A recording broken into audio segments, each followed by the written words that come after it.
Lesson 24 is called Comparing Data Sets. So before we get started in the first example, there's a few things we want to review, and that's how data is skewed differently depending on like the relationship between the mean and the median. So starting up in the upper left corner, when the mean and the median are the same, the data is symmetric. So when the mean and the median are the same, that means that you have symmetric data. When the mean is greater than the median, that means that the data is skewed right. And then when the mean is less than the median, that means that the data is skewed left. So you can tell when you're looking at a data display like a histogram, whether the data is skewed left or skewed right. But if you don't have a data display in front of you, you don't necessarily have to create one to tell if the data is skewed left or skewed right. You could just look at the differences between the mean and the median. So example 1, compare the centers and the shapes of the data set. So centers, we're going to look at mean and median of each, and then shape is referring to, is it skewed or is it symmetric, and if it is skewed, like which direction, left or right. Okay, so set A is up here. It's 1, 2, 3, 3, 4, 5, 6, 6, 7, 8, and then set B is down below. We're going to start with set A though. So if we want to find the mean of set A, the mean is when you add all of the numbers together and then you divide by the quantity of numbers. So I don't think I'm actually going to write it because it's probably going to get a little messy and it'll take me a while because I write kind of slow. But what we're going to do is we're going to take all of these numbers from set A and we're going to add them up together. So we'll do 1 plus 2 plus 3 plus 3 plus 4 plus 5 plus 6 plus 6 plus 7 plus 8. And you can double check, but once you add up all those numbers, you should end up getting 45. And then we're going to divide that 45 by how many numbers we have, which there's 1, 2, 3, 4, 5, 6, 7, 8, 9, 10 numbers. So we'll take 45 and divide it by 10 to get our mean. So 45 divided by 10 is 4.5. So our mean of set A is 4.5. Okay, and then if we want to find our median, remember that the median is the number that's in the middle when the data set is listed from least to greatest. So let's see, I'm going to just kind of use like the dot strategy on set A to find the median. So kind of crossing off one on each side or putting a dot under one number on each side till I get to the middle. So I got to the middle, but I have two numbers. If I put like two more dots, then I'm going to have no more numbers remaining. So that 4 and the 5 are in the middle of the data set. So when you have two numbers in the middle, that means you have to find the average of those two numbers, or like what number's in the middle of them. So in between 4 and 5 would be 4.5. But if you ever can't tell what the like average of two numbers is, you just add the two numbers and you would divide by 2. So we would do 4 plus 5 divided by 2. 4 plus 5 is 9, and then 9 divided by 2 gives us 4.5. So the median of set A is also 4.5.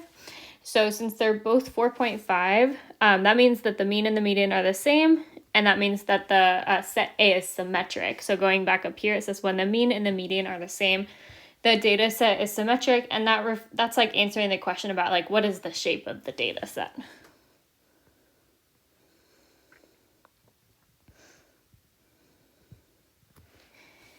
So mean and median are both 4.5, and that means that set A is symmetric, and then we'll just kind of repeat this the process but with set B. So set B, we're going to find the mean first. So we'll take all of these numbers from set B and add them up. So 3 plus 4 plus 6 plus 7 plus 8 plus 8 plus 9 plus 10 plus 10 plus 11. Once you add all of those numbers up, you should get 76. And then we'll divide that by like how many numbers there are in the data set. Set B also has 10 numbers in it, so we'll divide 76 by 10. 76 divided by 10 is 7.6. So our mean of set B is 7.6. And then we need to find the median next, so I'll put a dot under each number until I get to the middle.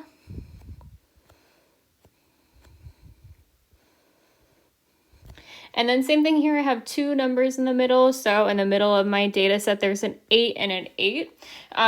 If they're both the same number, you don't really have to find the average of them. If they're the same number, then the average will still be that number. So even though we have two numbers, they're both 8, so our median is going to be 8. So the mean was 7.6, the median was 8, and then that's enough information to kind of tell us about our shape of the data. So in this case, the mean is less than the median. So that information was up here in the upper right. So when the mean is less than the median, the data is skewed left. So even though they're like kind of close, even if it was like 7.9 and 8, if they're not exactly the same, then the data is somewhat skewed at least. In this case, like we said, the mean is less than the median, so this is skewed left.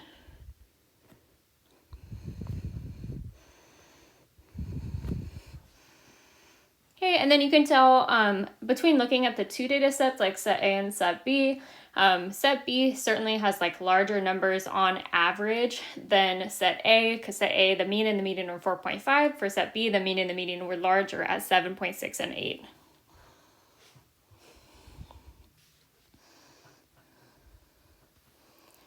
Okay, moving down to example 2, compare the spread of the following two data sets using the median and the interquartile ranges, so IQR. In the previous example, we were finding the centers, so like mean and median, and then the shape, and that was referring to like, is it symmetric or is it skewed? For example 2, we're finding the median, or sorry, we're comparing the spread by finding the median and then ultimately finding the IQR. IQR is going to help us find the spread.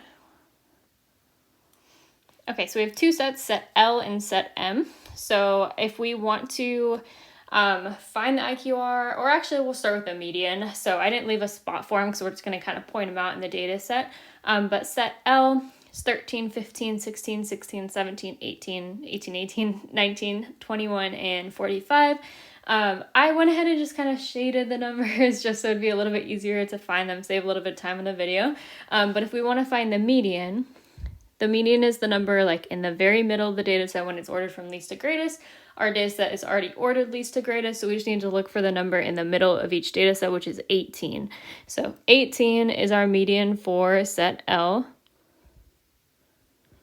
And if you feel like you've eyeballed like what the median is, I would just always kind of double check that you have the same amount of numbers on each side of it. So what I mean by that is on the left side of the median, there's 1, 2, 3, 4, 5 numbers. And then on the right side of the median, there's 1, 2, 3, 4, 5 numbers as well. So we picked the correct like middle number because there's the same amount on each side. And then for set M, it's 12, 14, 15, 17, 17, 19, 19, 20, 21, 22, and 48. So median is the number in the middle when it's in order from least to greatest, which this is. So our number in the middle is right here at 19. So the median of set M is 19. And then again, just kind of double check that you have the same amount of numbers on each side. So 1, 2, 3, 4, 5 numbers on the left and 1, 2, 3, 4, 5 numbers on the right. So we picked the correct middle number because there's the same amount of numbers above and below it. So the median of each data set for set L is 18, for set M it's 19. And then for IQR, so remember the IQR is you find it by subtracting Q3 minus Q1. So I'm going to add a little note up here. So if we want to find the interquartile ranges, which we say IQR for short, you find it by taking Q3 and subtracting Q1. And remember, Q1 is like kind of the middle or the median of the lower half of the data set, and then Q3 is the median or the middle of the upper half of the data set. So the medians that we found, those split the data set in half. And then if we look at the first half of the data set for set L, so from here to here, the number that's in the middle of those 5 numbers is that 16. So that 16 right there, I know I kind of shaded it just to give it a little bit easier visual, but that 16 is the middle of the lower half of the data set, so that's going to be our Q1.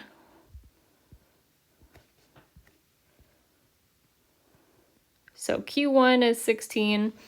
And then Q3 is the median or the middle of the upper half of the data set. So now if we look at the upper half of the data set, it's these 5 numbers right here that are after the median. Notice that since I just had one median and as opposed to like 2 numbers in the middle, we don't count it in like the lower half or the upper half. It just is in the middle. And then for Q3, it's the middle of those 5 numbers in the upper half of the data set, which the middle of those 5 is 19. So that 19 is going to be our Q3.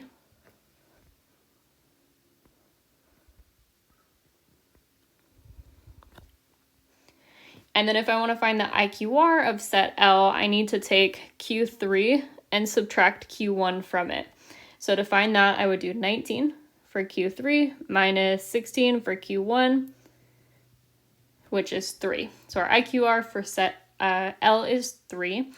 And then we'll repeat that process, but with set M. So I know I said it before, but we'll find Q1 from set M, and it's going to be the middle of the lower half of the data set. So the lower half of the data set is right here. There's 5 numbers there, and the number that's in the middle of those 5 numbers is 15. So that's going to be Q1. So 15, that's Q1. And then Q3 is the median of the upper half of the data set. And again, like this median is cutting the data set in like 2 halves, the upper half and the lower half. We don't have to count that median in like either half because there's only one of them. If there were 2 medians, we would count like the lower one with the lower half and the upper one with the upper half.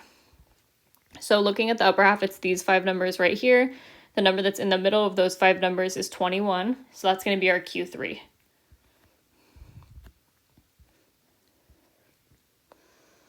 So 21, that's our Q3.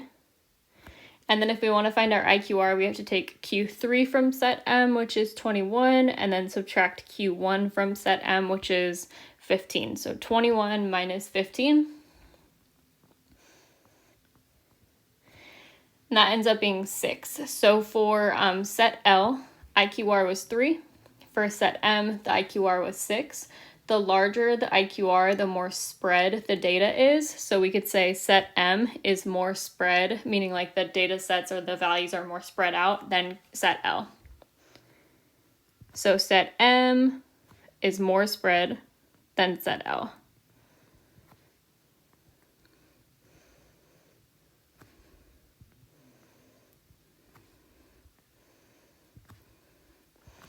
Then again, just basically the larger the IQR, the more spread the data will be, because it means like kind of the Q1 and Q3 are further apart from each other.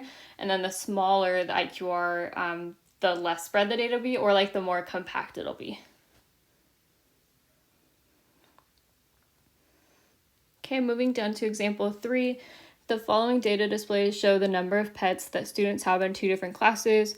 Compare the median and the IQR of each data set. So I'm actually going to start with classroom 2, I think, because it's a little bit faster to find those. I'm going to go back to classroom 1 after. So classroom 2, we have a box plot. And a box plot show us, they have the minimum and the maximum, but they also have the median and Q1 and Q3. So it's going to be pretty quick to find the median and the IQR from a box plot. It takes a little bit longer with a dot plot. That's what we have on the left. Okay, so from a box plot, the line in the very middle of the box, that represents the median. So whatever that line is, that's our median, and that line is above 2, so that means that the median of classroom 2 is 2. And then the beginning of the box, that's Q1.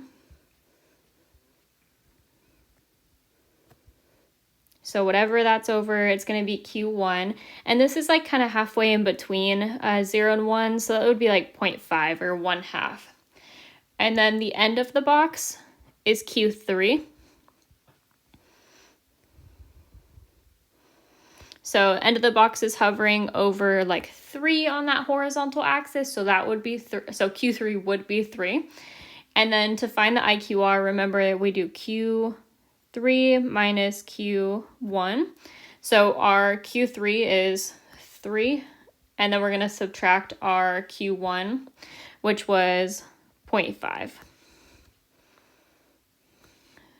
So 3 minus 0.5 is 2.5. So our IQR for classroom 2 is 2.5. That's the interquartile range for classroom 2. And then just a quick little review before we move back to classroom 1. Remember that this like far left dot on the box plot is the minimum. And then the far right dot on the box plot is the maximum. We didn't need them for this problem, but it's good to remember what they represent. So moving back to classroom 1, with classroom 1 we have a dot plot, and before we can really find like the median and Q1 and Q3 from a dot plot, we really want to take the data and just kind of write it as a list, like ordered from least to greatest. It makes it quite a bit easier to find the median in Q1 and Q3. So the way that you do it is you just start on the left of the dot plot, and each dot represents like one version of that number. So like how there's three dots above 0, there would be 1, 2, 3 zeros in the data set. And then there's 5 dots above 1, so we'd have 5 ones. So 5 ones, and then there's 4 dots above 2, so we'd have 4 twos. And then there's 3 dots above 3, so we'd have 3 threes. There's 1 dot above a 4, so 1 4, and then there's 1 dot above 5, so 1 5. And that's our full data set. Just double check it. So 3 zeros, 5 ones, 4 twos, 3 threes, 1 4, and then 1 5. That was really hard to say for some reason. Okay, so we know the median is the one that's in the middle from least to greatest. We already have it in order from least to greatest. Now we just have to find the number in the middle. So you can put a dot on either side, or you can like count how many numbers there are total. So like if I count all these, it's 1, 2, 3, 4, 5, 6, 7, 8, 9, 10, 11, 12, 13, 14, 15, 16, 17. So if there's 17 numbers, then that means that we're going to have 8 numbers below the middle and 8 numbers above the middle. I don't know if that's confusing, but 8 and 8 would make 16, and the number in the middle would make 17. If that's confusing, which now that I'm saying out loud, I realize it could potentially be, I'm just going to use the dots to show it. So 1 dot under each number until I get to the middle.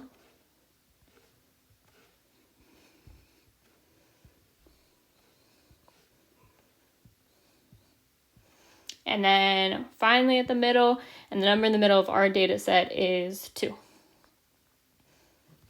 So our median is right here at 2. So we ended up with the same median as classroom 2, that was also 2. And then if we want to find the IQR, we have to find Q1 and Q3, which that 2 that's in the middle of the data set splits the data set in half.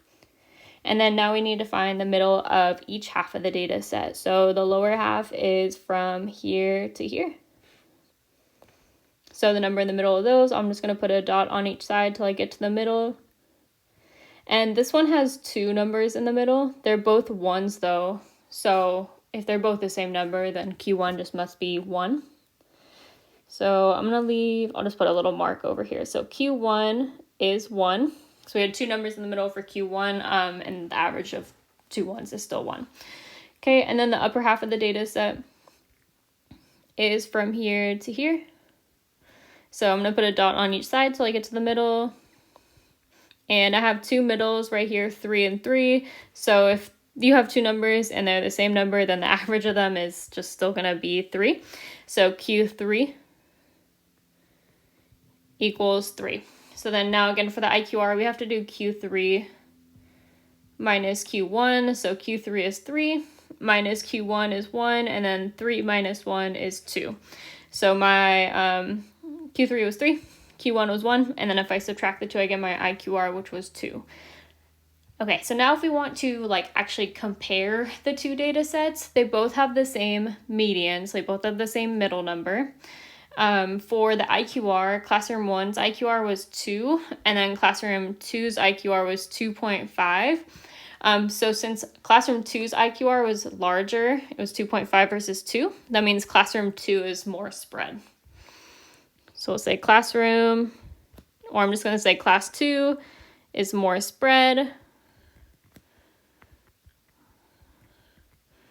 And then you can just put in parentheses that is because they have a larger IQR.